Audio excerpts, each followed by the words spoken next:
27 জুলাই 1977 3 দিনের রাষ্ট্রীয় সফরে সৌদি আরবে আসার পরপরই তায়েফে দেশটির বাদশাহ খালেদের সঙ্গে শীর্ষ বৈঠকে অংশ নেন প্রেসিডেন্ট জিয়াউর রহমান। 90 মিনিটের এই বৈঠকে দুই নেতা দ্বিপাক্ষিক সম্পর্ক আরও জোরদার করার উপায় সহ আরও বেশ কিছু বিষয় আলোচনা করেন। আলোচনা শেষে এক জনাকীর্ণ সাংবাদিক সম্মেলনে প্রেসিডেন্ট জিয়া বলেন, আমাদের আলোচনা ফলপ্রসূ হয়েছে। তিনি বলেন, দ্বিপাক্ষিক বিষয়ে দুই দেশের মধ্যে রাজনৈতিক ও অর্থনৈতিক স্বার্থ সংশ্লিষ্ট অন্যান্য আন্তর্জাতিক বহু বিষয়ে ফলপ্রসূ আলোচনা করেছি। প্রেসিডেন্ট বলেন, আমার দৃঢ় বিশ্বাস দুই দেশের মধ্যে এই প্রথম শীর্ষ বৈঠক আমাদের পারস্পরিক কল্যাণে ভবিষ্যৎ কর্মপন্থা গ্রহণে সহায়ক হবে। বাংলাদেশের প্রেসিডেন্টের জন্য সৌদি বাদশাহ বিরল ও তাৎপর্যপূর্ণ এক সংবর্ধনার আয়োজন করেন। রাজপ্রাসাদে সংক্ষিপ্ত আলোচনা শেষে তাকে নৈশভোজে আপ্যায়িত করেন বাদশাহ। 27 জুলাই 1978 3 দিনের রাষ্ট্রীয় সফরে ইন্দোনেশিয়ার রাজধানী জাকার্তায় এসে পৌঁছালে প্রেসিডেন্ট জিয়াউর রহমানকে স্মরণীয় লাল গালিচা সংবর্ধনা দেওয়া হয়। বিমান থেকে অবতরণের পরপরই দেশটির প্রেসিডেন্ট মিস্টার সুহার্তো তাকে অভ্যর্থনা জানান।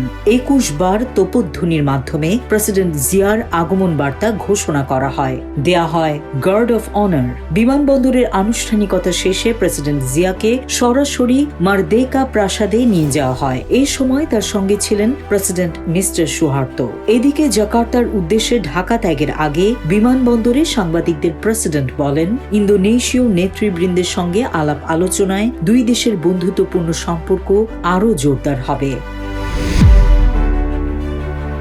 27 জুলাই 1978 ইন্দোনেশিয়া সফরের প্রথম দিন স্থানীয় সিটি হলে জাকার্তার গভর্নরের দেয়া সংবর্ধনা অনুষ্ঠানে প্রেসিডেন্ট জিয়াউর রহমান বলেন, বাংলাদেশ ও ইন্দোনেশিয়ার মধ্যে পূর্ণ সমঝোতা ও পারস্পরিক সহযোগিতা দক্ষিণ ও দক্ষিণ পূর্ব এশিয়ার দ্রুত অর্থনৈতিক উন্নয়নে এক গুরুত্বপূর্ণ অবদান রাখবে। তিনি বলেন, এই অঞ্চলের দেশগুলোর মধ্যে ঘনিষ্ঠ সহযোগিতা গড়ে তোলার ক্ষেত্রে বাংলাদেশ ও ইন্দোনেশিয়া অভিন্ন মত পোষণ করে। এই অঞ্চলে ইন্দোনেশিয়ার মতো বাংলাদেশও শান্তি স্থিতিশীলতা চায়। জনগণের সামাজিক ও অর্থনৈতিক অগ্রগতির জন্য এটি অপরিহার্য।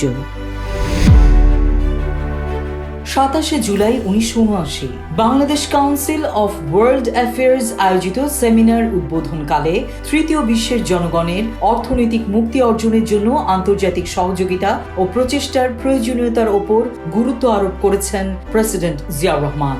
তিনি বলেন, দারিদ্র্য পীড়িত এই উন্নয়নশীল ও ইসলামী বিশ্বের হাতে এখন বিপুল সম্পদ রয়েছে, যা এখনো কাজে লাগানো হয়নি। প্রেসিডেন্ট বলেন, আজকের বিশ্বের কোটি কোটি মানুষের অবস্থার উন্নয়নের জন্য তৃতীয় বিশ্ব ও মুসলিম দেশগুলোর মধ্যে ব্যাপক ভিত্তিক ও সুগভীর সহযোগিতা গড়ে তুলতে হবে।